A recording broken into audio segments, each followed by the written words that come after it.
Who know the rules by now, we're all supposed to follow the law unless it's immigration law or any other policy the anointed leaders of the left happen to dislike. According to the Department of Homeland Security, from January 28th through February 3rd, 206 criminally charged illegal aliens were released nationwide by law enforcement, despite hold requests placed on them by ICE.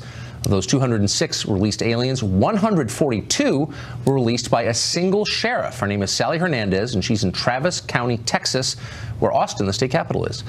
The released aliens face charges that include sexual assault, robbery, and domestic violence. It's a very frustrating situation for the governor of Texas, Greg Abbott. He's trying to ban sanctuary cities right now, and he joins us in the studio. Governor, it's great to see you. You too, Tucker. So explain am I explaining this right? That the sheriff, the elected sheriff, whose job it is to uphold the law, enforce the law, is in fact ignoring the law in Travis County, Texas. Is that true? It's exactly right. It's posing great danger because she has knowingly released from jail in Travis County people who've been either convicted of or accused of serious felonies such as sexual assault of a minor. She's put right back out onto the streets. This is a dangerous practice that Texas is going to hammer down. We will not tolerate this. And so we have taken action. We're going to take even stiffer action to prohibit and ban sanctuary cities in Texas. This is Sheriff Sally Hernandez, known as Sanctuary Sally. Sanctuary Sally. What's the motivation here? Why would a sheriff want to release dangerous people back to the community? Tucker, this is a part of what you've seen sweep across the United States of America. There is a liberal agenda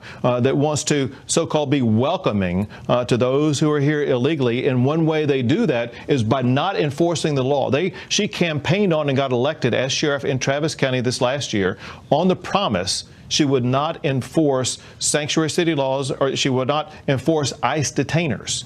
And so she campaigned on the promise of not enforcing the law. That's not the way things are done in the state of Texas. No. And we are going to require that she, as well as all counties, all cities in the state of Texas, must follow the law. If you want to be in law enforcement, you have to enforce the law. Why do they never do this with like tax evasion or seatbelt laws or something I might benefit from? Because it doesn't fit within the paradigm of the liberal ideology.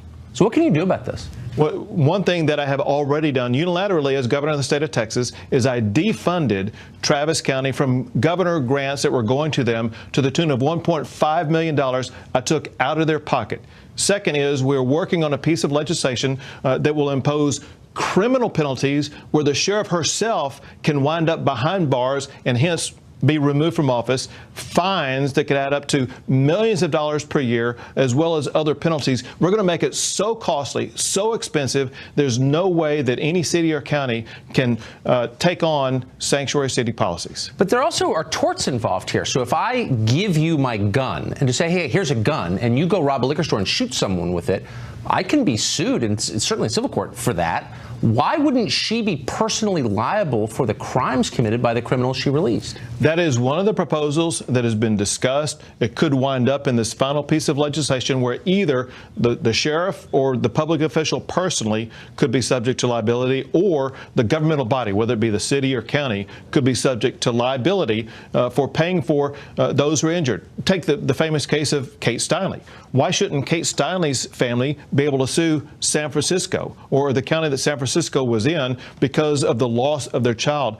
I believe that claim should be viable against any official or any governmental body that allows sanctuary city policies. Have you told the trial lawyers this? I mean, they're pursuing everybody because they profit from them. Why wouldn't they be in favor of this? Because of their liberal agenda. Ironically, the trial lawyers did not pick this up and view it as a new avenue to make money. And so they have not blessed it. They're not supporting it. Wow. Ironically, which shows is nothing more than a liberal agenda idea. Boy, nothing is more important than illegal immigration to these people. Governor, thanks a lot for joining us. Good luck with that. Thank you.